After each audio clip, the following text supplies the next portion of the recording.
আমাদের second video the prisons we broke এর উপরে। দ্য প্রিজনস উই ব্রোক, যে বন্দিদশা আমরা ভেঙেছি, লিখেছেন বেবি কামলে। এই দ্য প্রিজনস উই ব্রোক এর মধ্যেই অ্যাজ এ দলিত এক্সপোজিশন নিয়ে আলোচনা করব, রোল অফ দ্য ন্যারেটর তাকে নিয়ে আলোচনা করব, কমন থিমস নিয়ে আলোচনা করব এবং এই the prisons we broke as an autobiographical work সেই নিয়েও আলোচনা হবে। বেবি তাই কামলে, commonly known as বেবি কামলে, তিনি ছিলেন একজন Indian activist and writer. She was a well-known Dalit feminist. একজন নারীবাদী তো তিনি ছিলেনই, তবে দলিত ফেমিনিস্ট, দলিত নারীবাদী ছিলেন। She was inspired by B.R. Ambedkar. অনুপ্রাণিত ছিলেন এই বেবি তাই কামলে B.R. আম্বেদকরের দ্বারা। তার অটোবায়োগ্রাফি, যার নাম জিনা আমুচা অর্থাৎ our life, autobiography Jina Amucha is considered the first autobiography by a Dalit woman in Marathi. Marathi ল্যাঙ্গুয়েজে দলিত নারীদের প্রথম অটোবায়োগ্রাফি বা অটোবায়োগ্রাফিক্যাল ওয়ার্ক হলো মারাঠিতে লেখা, যার নাম হলো জিনা আমুচা। কামলের যে এই autobiography Jina Amucha was first published as a book, বই হিসাবে পাবলিশড হয় ইন মারাঠি, মারাঠি ল্যাঙ্গুয়েজে ইন 1986। 1986 প্রথম প্রকাশিত হয়, তখন এটা হলো অটোবায়োগ্রাফি বই হিসাবে। দেন ট্রান্সলেটেড ইন্টু ইংলিশ বাই মায়া পণ্ডিত। মায়া পণ্ডিত ইংরেজিতে অনুবাদ করলেন যখন তার নাম হলো দ্য প্রিজনস উই ব্রোক, সময়কাল 2008। এই বইটি একটা গ্রাফিক ইনসাইট রয়েছে এই শোষিত বা অপারেসিভ কাস্ট তাদের বিষয়ে। এখানে প্যাট্রিকাল সোসাইটির যে বিলিফ, ইন্ডিয়ান সোসাইটিতে পিতৃতান্ত্রিক সমাজের যে বিশ্বাস, তা দেখানো হয়েছে এই অটোবায়োগ্রাফি তথা এই বইয়ের মধ্যে রয়েছে। এখানে যে ন্যারেটিভটা রয়েছে brings to light the festivals, দলিতদের ফেস্টিভ্যালসের কথা বলা হয়েছে, রিচুয়ালস, ধর্মীয় কথা রয়েছে, ম্যারেজ সেই বিষয়ে রয়েছে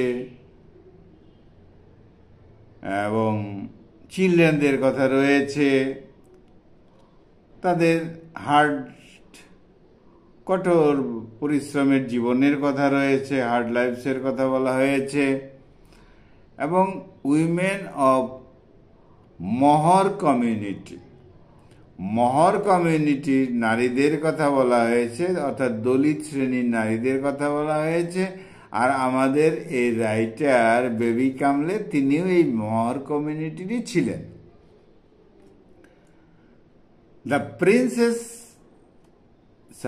দ্য প্রিজনস উই ব্রোক যে বন্দি দশা, যে জেলখানা আমরা ভেঙেছি, deals with the sufferings of Dalit women, Dalit নারীদের কথা বলা হয়েছে, অব দ্য মহর কমিউনিটির, পরিষ্কার বিষয়।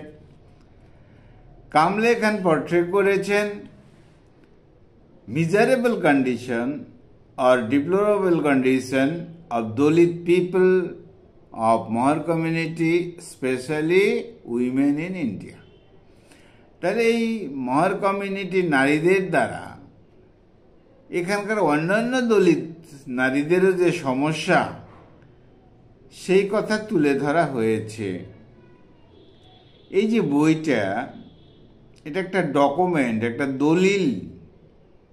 এটা পার্সোনাল তো অবশ্যই, যেহেতু অটোবায়োগ্রাফি, কিন্তু এই পার্সোনাল ভিউয়ের মাধ্যমে কালেকটিভ স্ট্রাগল দেখানো হয়েছে এই মহর কমিউনিটির, এবং তারা যে আনটাচেবল, অস্পৃশ্য এই হিন্দু কাস্ট সিস্টেমের মধ্যে, তার একটা করুণ দৃশ্য তুলে ধরা হয়েছে। এখানে যে ন্যারেটিভটা রয়েছে, সেখানে যে প্যাটার্নের কথাও বলা হয়েছে, এখানে ব্লেন্ডিং করা হয়েছে, মিশ্রণ করা হয়েছে Kamble's own experiences of her community. অবশ্যই তার কমিউনিটির যে অভিজ্ঞতা, ডে টু ডে লাইফের যে, অর্থাৎ দৈনন্দিন জীবনের যে অভিজ্ঞতা, তা তুলে ধরা তো হয়েছে। এই বইটা হলো deeply reflective, moving between her childhood memories থেকে শুরু করে তার যে অবজারভেশন, পর্যবেক্ষণ, মহরওয়াদ দলিত কলোনিতে তিনি থাকতেন, সেখানকার সমস্ত চিত্র তুলে ধরা হয়েছে। তাদের কাস্টের মানুষদের কি প্রবলেম, এখানে প্যাট্রিয়র্কি ছিল, পিতৃতান্ত্রিক ব্যাপারটা ছিল, তাদের রিলিজিয়াস ধর্মের বিষয়ে, তাদের রিচুয়াল বিষয়ে তুলে ধরা হয়েছে।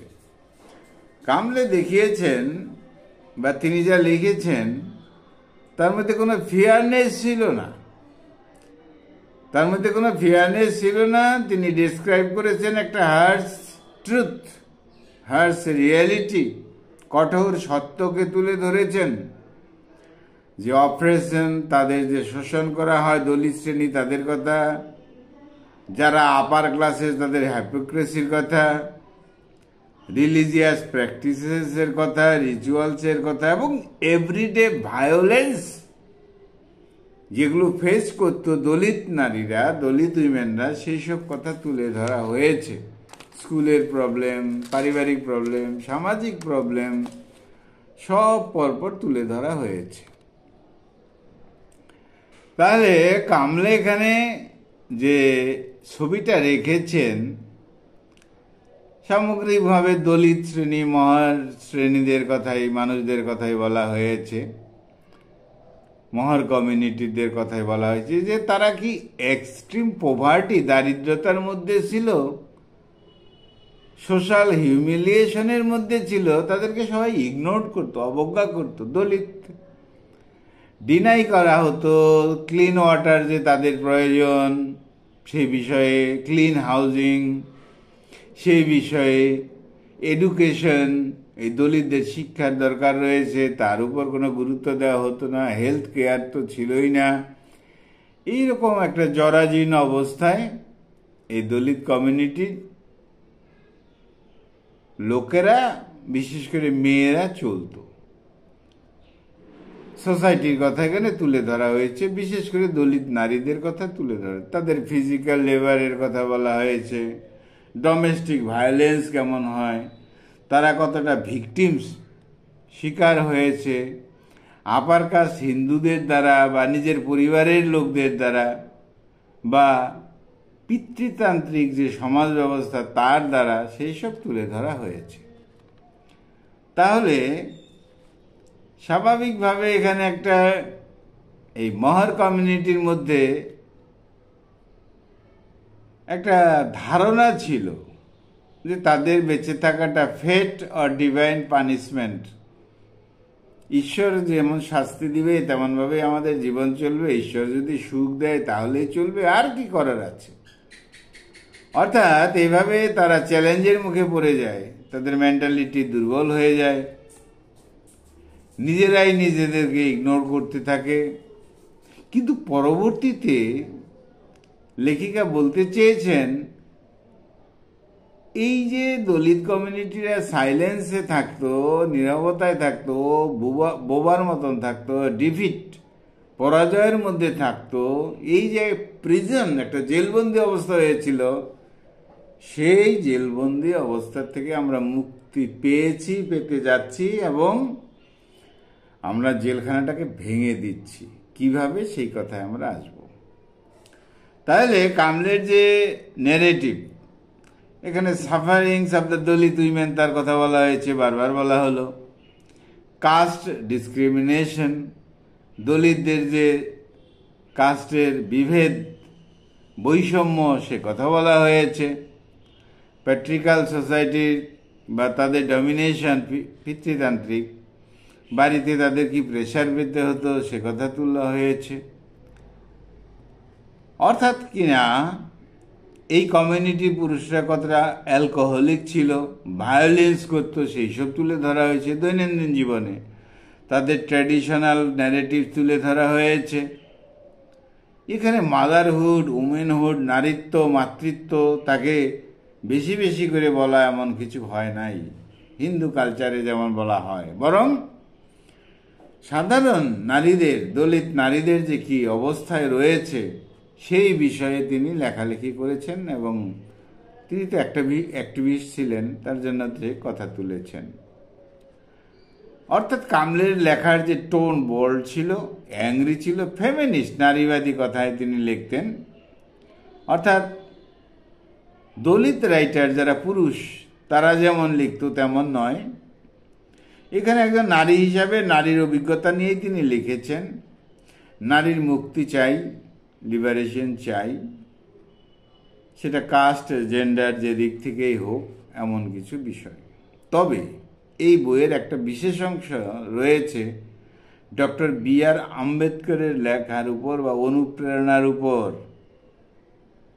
এখানে শুধু আমাদের লেখিকা তিনি অনুপ্রাণিত ছিলেন ডক্টর আম্বেদকরের, তাই নয়, এই মহার কমিউনিটিতে সবাই দলিত শ্রেণীর আরেক বিশেষ স্কলার দলিত ডক্টর আম্বেদকরকে এবং তার চিন্তা চেতনাকে পছন্দ করতেন। তাহলে আম্বেদকর দলিতদের দৃষ্টিকে চেঞ্জ করার জন্য, এই যে দলিতদের উপর ইনজাস্টিস, অন্যায়, অবিচার চলছে, তার বিরুদ্ধে তো তিনি কথা বলেছেন, কোশ্চেন রেখেছেন। আনটাচেবল ব্যাপারটার বিরুদ্ধে কথা বলেছেন, সোশ্যাল প্রবলেমের বিরুদ্ধে কথা বলেছেন। এই বিষয়গুলো দলিতদের ভালো লাগত, বিশেষ করে তো আমাদের কামলের অবশ্যই ভালো লাগতো। এবার সেই সময় বুদ্ধিজম 1956-এর একটা প্রভাব চলে আসে। অর্থাৎ এই দলিত লোকজন বুদ্ধিজমের দিকে চলে যায়, সাইকোলজিক্যালি একটা চেঞ্জ হয় এবং তাদের মধ্যে সোশ্যাল অ্যাওয়েকেনিং আসে। হিন্দুইজমের যে একটা ভাব, সেখান থেকে যেন বুদ্ধিজমের দিকে চলে যায়। অর্থাৎ বুদ্ধিজমের যে philosophy of equality, philosophy of human dignity, সেই সব কথা হিন্দুইজমের মধ্যে নেই, সে কথা নয়, একটা প্রভাব তো আসে সেই জন্য।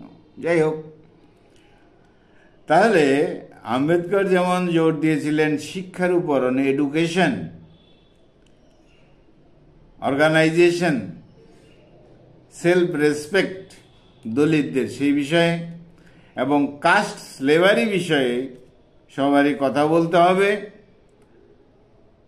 এইভাবেই কিন্তু ধীরে ধীরে বুদ্ধিজমের যে স্পিরিচুয়াল রিলিফ রয়েছে সেই দিকে চলে যায়, একটা রেশনাল দিক খুঁজে পায়, এথিক্যাল একটা ফ্রেমওয়ার্ক তৈরি হয়, অর্থাৎ একটা সোশ্যাল চেঞ্জ তৈরি হতে থাকে।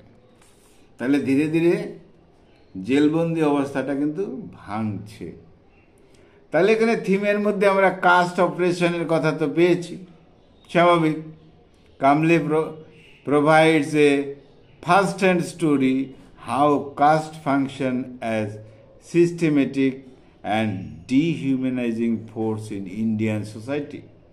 ভারত সমাজে এই কাস্ট অপারেশন এটি কিভাবে ক্ষতি করত বা প্রভাবিত করত সেই বিষয়টা রয়েছে এই অটোবায়োগ্রাফি বা বুকের মধ্যে।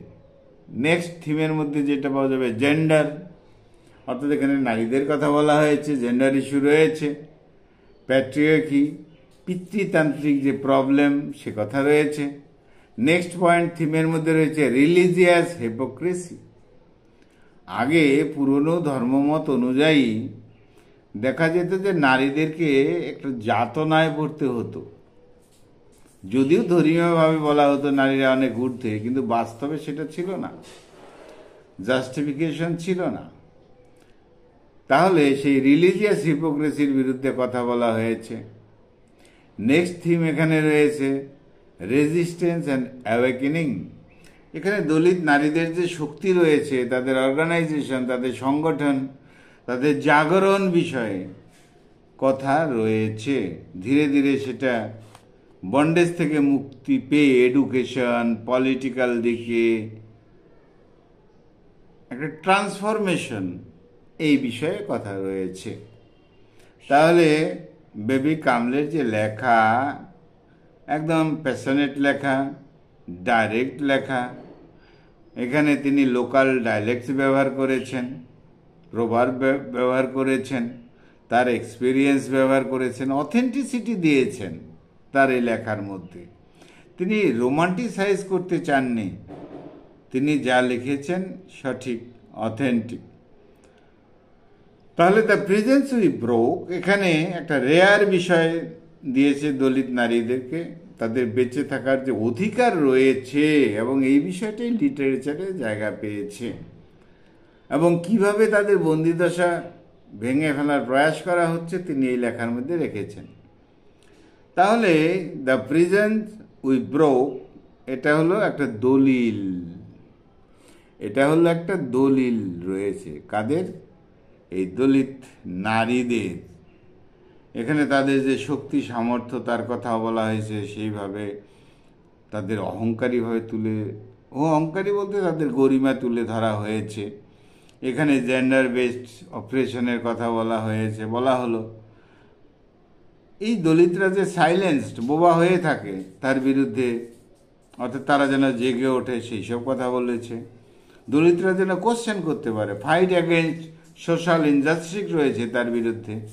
এইভাবেই কিন্তু দলিতদের রেজিলেন্স, ডিগনিটি, আইডেন্টিটি পাওয়ার জন্যই যেন লেখা হয়েছে to break the prisons or barrier, জেলটাকে ভেঙে দেওয়া, অর্থাৎ একটা